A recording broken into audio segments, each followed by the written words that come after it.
டியூக்கில் வந்து தாலி அறுத்த இளைஞர் ரயிலில் விழுந்து சாவு. பிடிபட்ட கூட்டாளி கக்கிய விவரம் என்ன?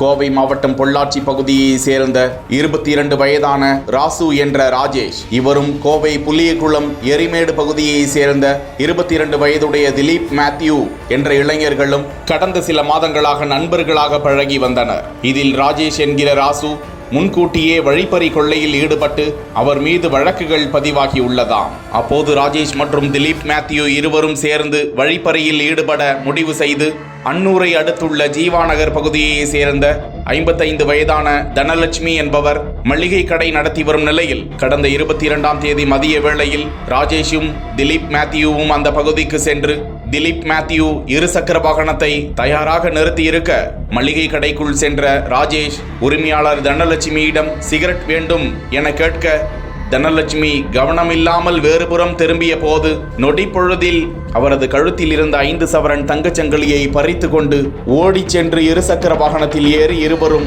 தப்பிச் சென்றிருக்கிறார்கள். இது தொடர்பான புகாரின் பேரில் வழக்கு பதிவு செய்த அன்னூர் காவல்துறையினர் சிசிடிவி காட்சிகளை வைத்தும் வாகன சோதனை நடத்தியும் விசாரணை நடத்தி வந்தனர். அப்போது தனிப்படை போலீசாரிடம் திலீப் மேத்யூ சிக்கினார். அவரிடம் போலீசார் விசாரித்த போது ராஜேஷ் கடந்த 25ஆம் தேதி பெங்களூருவில் இருந்து கோவை நோக்கி வந்த ரயிலில் பயணித்ததும் போதையில் தவறி கீழே விழுந்து பலியானதும் தெரிய வந்திருக்கிறது.